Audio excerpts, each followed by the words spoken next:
Hello, everyone. This is the Insert Title Show, and I'm your host, Wolf Strife. On this episode, I'm going to be talking about one of my all-time favorite games, Oblivion. Now, Oblivion is a part of the Elder Scrolls series. I'm not entirely sure which one it was. I guess it was Elder Scrolls number 4, I believe. But basically, it was the second game I ever played on the Xbox 360. Now, I bought my Xbox 360 in November 2006. And when I got my Xbox 360 home, I unboxed it. I was all excited. I plugged it in, and it didn't fucking work. And seeing how it was like 10 o'clock at night, by the time I got home, I was like, fuck, I can't even take it back. So I had my mom on her way to work the next morning. I had her take it and get my second Xbox 360, and I got to plug that in, and thankfully it worked. But the first game I ever played on the 360 was Dead Rising. I only played about 30 minutes of it. It was, it was cool and stuff, but I wasn't in a zombie mood. I'd actually been in kind of a medieval fantasy mood. So I was like, all right, I'm gonna stop playing this and I'm just gonna pop in Oblivion. I had heard great things about Oblivion, but I mean, I hadn't played it or anything. I had played Elder Scrolls 3 Morrowind for the original Xbox, and that was okay, but in that game, most of the dialogue is in text form, so you're having to read a ton, and it was just, I mean, it was an okay game, but it just wasn't really exciting or anything.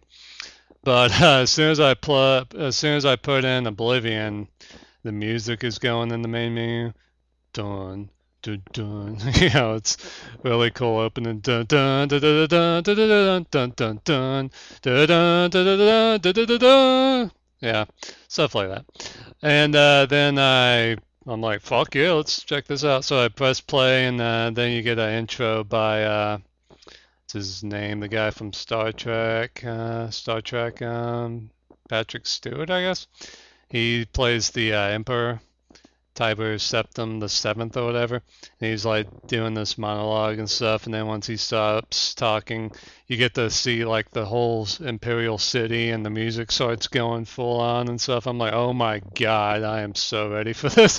It was perfect time, perfect game, perfect mood. I mean, I was all into it from the start. And I absolutely loved Oblivion. I still do. I unfortunately haven't played it since, I don't know, February 2009, I think. So it's been a long time. I would definitely like to play it again. But I think when all was said and done, I got about 218 hours, I think, on the game. So needless to say, I did everything in the game. Um, yeah, it's just a really great game, great soundtrack. I mean, it was probably one of the first truly open world games I ever played. I mean, maybe Morrowind and some of the Grand Theft Auto games, I guess. But other than that, this was really the first game that you had this room to run through and the freedom to do what you want. And it was totally a far, far superior game to Morrowind.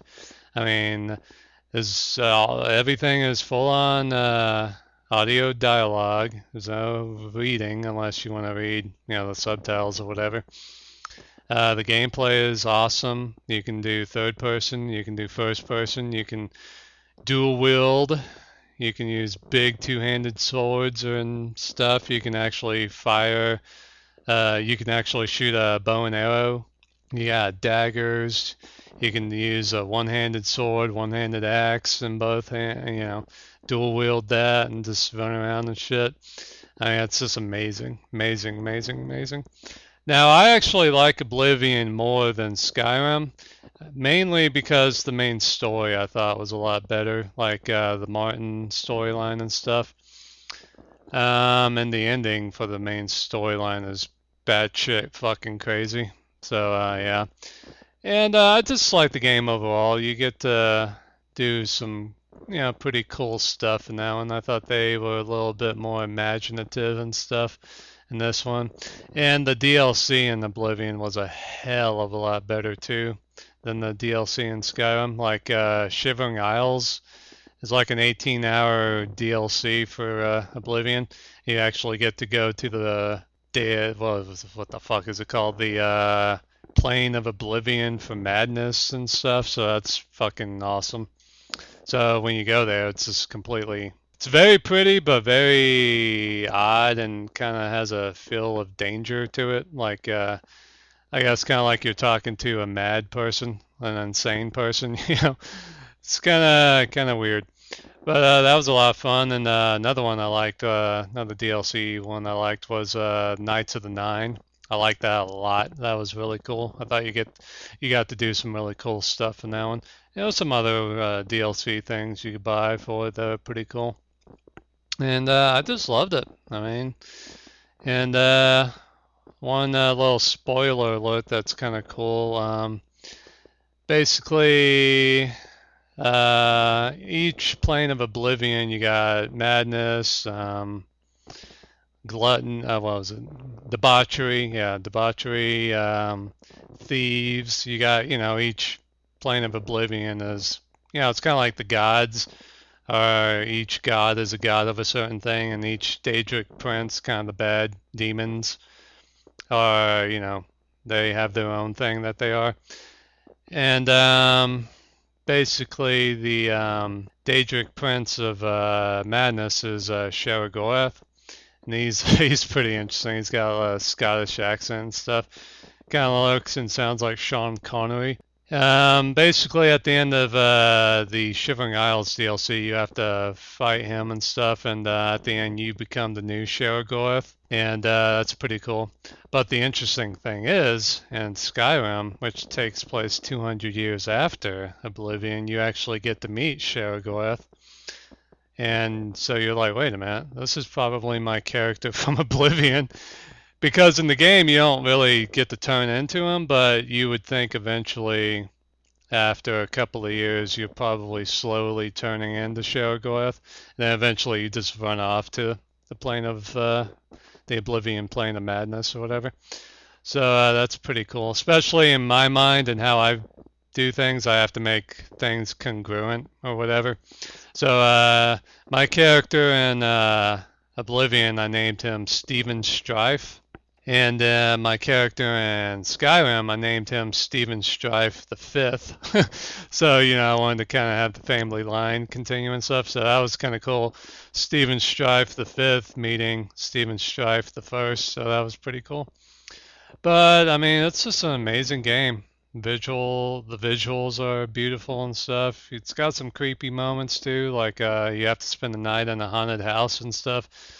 Well, there's, hundreds of missions and shit to do in the game. So, yeah, I enjoyed hunting down the Dark Brotherhood because I'm kind of a goody two-shoes, so I naturally hate the Dark Brotherhood. So that was kind of cool.